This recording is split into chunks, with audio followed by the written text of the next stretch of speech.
Kenny, thank you, and Carly, thank you for putting this together. I think we're ready to answer any questions or any comments anyone has with regard to this renewal or reestablishment of this technology as we continue to advertise and communicate this in the region as people come back from this COVID situation. So anyone have any comments or questions that I can help you with regard to our media outreach today? Michael, I'm not seeing any raised hands or questions in the chat. So if our media friends have any questions, you can oh, I do have a raised hand from Dave Lieber. Hey, from the morning news. Michael, talk to us about the privacy questions that you brought up. How long kept, what are they used for, etc. Yeah, I think I'll have GoCarma do this on how the data evaporates after 60 days and so on and so forth. So let them walk you through the privacy elements. And I also want them to talk about how it's geo-fenced, where it doesn't trigger until its proximity, either in time or in space, with regard to our interest on the discount. So I'll ask one of those folks to walk you through those Cool. And then I have privacy items. Thank you, Michael. And Dave, to respond to your question regarding privacy in a whole, we take privacy very seriously. In the newest version of the app, if you open it up, we've put front and center a big privacy screen, not only explain what's going on with the data, but to actually display the data that has been captured on your behalf. And first things first is that we never share any personal identifiable information with anyone. It cannot be sold or monetized in any way. We don't even share it with the road operators and TxDOT. All we're verifying is the number of qualified people in the vehicle so they can determine if you get a discount. On the Texpress lanes in Dallas-Fort Worth, that requires 2 people. We require at least 1 smartphone in the vehicle. The other participants can either have a smartphone with the GoCarma app installed or request a optional occupant beacon. The occupant beacon just simply projects a Bluetooth through Bluetooth radio, projects a serial number so that we know that it's a authorized or issued device from us. And the smartphone uses Bluetooth and GPS to determine the information that's necessary to calculate your HOV. Back to what Michael mentioned is that the app will ask the operating system only during peak hours if the phone is traveling near or on a Texpress corridor. If it's not, nothing happens, our app does not collect any information. Once operating system says you are now in a geofence, which are drawn around the Texpress lanes, it will wake up and start collecting all location data on your device, which includes your Bluetooth, your GPS, as well as accelerometer information, the movement of your phone, like how it counts steps. And we use just that information that's being captured on that one segment of Texpress lanes, only if you're involved in a toll transaction. So for example, the geofence, because GPS bounces around, may capture you while you're on the free lanes, traveling next to a Texpress lane. But if at the end of the trip, you were not involved in a toll transaction, that data dissipates immediately. Any data that is captured, again, just for that segment of data, is only kept for as long as your toll bill needs to be reconciled. So the maximum amount of time would be 60 days, at which time it dissipates or evaporates as well. That information that we're looking at is used by our servers to compare against patterns of misuse of the app that we have optimized over the course of a decade, measuring trips across all modes of transportation, buses, van pools, as well as cars. And when it sees a pattern that doesn't meet the rules of the game, so to speak, so for example, that optional occupant pass that you can request for a child must travel with a person.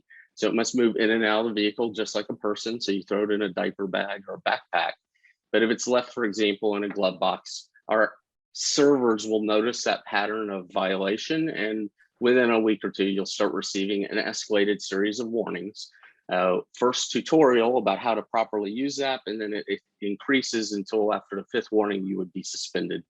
And as you saw in the video, only about 80 people out of our 45,000 users to date have received a suspension. Any further questions? Yeah, Dave, any other questions on that? I appreciate the question. I do have a couple more. So when you check location services, in your phone. I signed up for this in January 2020. And when you check location services, there's two choices there. There's always, and then the other one is only when the app is on. So which one I checked only when the app is on, but now I'm beginning to think that it has to be open always. Yeah, so we recommend that you use always, and it doesn't mean that we're capturing your location always. It just means that the app can talk to the operating system. And what it does, it doesn't talk unless you're during peak hours during weekday. And during peak hours, it's just every once in a while asking the operating system, am I near one of these geofences? And only if you are, does it then start collecting data once you enter that actual geofence. If you selected only when the app is on, then you're correct, you would not receive a discount unless you open the app prior to your trip, because it needs to be running in the foreground in that case. So it still would work, but you're back to sort of the same challenge we had with the previous technology. Required you to kind of pre-declare in advance. What we want to do is to make it so you don't have to take any action. And we've added, probably since you probably logged in, I'd encourage you to log in more recently. We've added front and center a privacy screen to not only better explain how this is working, and that even though we need always on, that GPS pulsing is never shared with our server. So even though the phone and the app, the phone is saying, hey, the app asked for your location, you can see the little blue dots, for example. We've been certified by Apple, nothing's coming out of the phone to our servers. It's just once it wakes up in the geofence, then data starts getting collected and pushed up to our servers. So when I signed up, I always sign up for apps and I say only open when I need it. And so I guess I didn't get the discount for the last year and 10 months because when you have the instructional video, it says, you install the app, but then you never have to open it again. So the first time I opened it since January 2020 was just now. So does that mean that I didn't get the discount? Because I'm looking at my toll bill too, and it's hard for me to figure out if I got the discount. But we've been doing everything right with the phones, and I have a GoCarma pass in the glove box. So did I lose out on that for the last year and 10 months? Well, if you haven't launched the app, if you had launched the app and you have a GoCarma pass that you just put in your glove box, is that what I'm hearing? It's been there since January 2020. So you obviously, so yes, so that's what we're trying to change, is so that you don't have to take action before your trip. That's how the old technology worked. But I would encourage you to change that setting to always on. You are set up, and this is an option that we left because some people felt concerned that our GPS was pulsing the operating system outside of, outside of peak hours, even if they weren't there, or during peak hours, but even if they weren't on the express lane. Is we give you both options. You can run it in the forefront, just like any kind of app that requires you to have it running and loaded for it to work, or you can say always on and we silently run in the background. I could send you to customer support to find out on your past transactions if they've been there, but I'm guessing they aren't, because if you have left a pass in your glove box and never moved it, after about a week of you trying to get discounts, we'll let you get a few of them before there's sort of a grace period before we start sending you the series of notices. So I would encourage you maybe to open the app or change your setting, drive around for another week, and you should start seeing these escalated warnings, because the rules of the game are not to leave that occupant pass in your glove box. It's supposed to move around with a real person. Yeah, so Paul, I think we have two homework assignments. Did Dave receive discounts or not? We can certainly try to find out. Yeah, we'll look that up. And then the other thing we need to do is, did we send him warning letters that he's probably not using it correctly, since he has a dedicated element in his glove box? So we probably need to check both. But I think, Dave, it's important to point out in the early days and why we had GoCarma have the two options. In the early days, the fear would be, oh, you guys don't really care about getting us a discount. You want to follow us around. And I think Paul did a nice job saying, well, this is your choice. You can either leave it on all the time or only when you wish to turn it on because you wish to get on the facility. And then over time, there's such gained confidence that, we're actually implementing what we said we're implementing, which leads to updated versions of the software. So I would ask you to look at the new version, see what you think about it. And then Natalie can work with you, Dave, and see, did you get the discounts and or did you get warning letters with regard to making sure there were two people in the vehicle? Yeah, I didn't, There's one other option that I forgot is in the old days, we required distributing a vehicle pass with every new car. And that was the only way we could affiliate what car you were driving. Like if you had multiple cars registered in the app, we don't know which car you were in. So we required a vehicle pass. I'd look on your device in your glove box. It may be a vehicle pass that you don't need anymore. You can get rid of it or hold on to it. We'll pretty soon send you a self-mailer to mail it back.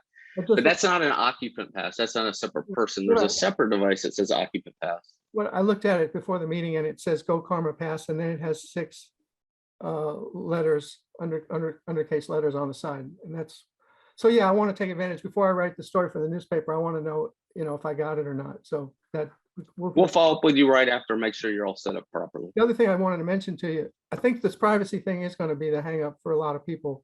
But also, I just want to mention, there's a mistake that I once made in a video. It looked to me like in your final testimonial video that none of the drivers or anybody in the cars were wearing seatbelts. So next time you look at it, see if you can find anybody wearing a seatbelt.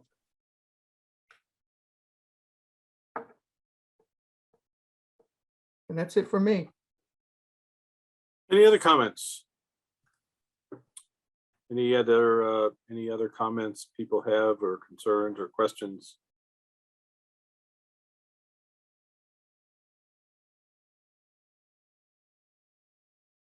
We certainly would rather be able to provide discounts to people if they wish to have discounts. I guess if they're concerned about the security of the information or what we're doing with it, and they wish to not have the discount, I guess they're deciding to either travel in the non-toll lanes, or they're suggesting it's safer for me to pay the full fare. I have not had any encounters with people personally who have taken me on with regard to the security or the personal information. And no one has come to me and said, I'm not going to get the discounts because I can't trust the app. That hasn't been made known to me. We obviously have a lot of people, I think 7 million different users of our toll managed lane system. So they're extremely popular. And obviously what we're trying to do today is to remind folks of this tool. And if they wish to get a discount, we're more than happy to offer them that discount. If they wish not to get the discount, that these are choice lanes, so you obviously have freedom of choice to not request the discount. But we have some obligation in a non-attainment area to reduce congestion and improve safety, and to obviously reduce vehicle miles of travel and help us with air quality. So I'm really proud of the work that Natalie, Dan, and GoCarma have done with regard to this particular application. I summarized to try to give anyone any more time if they wish to raise a concern or ask a question for today.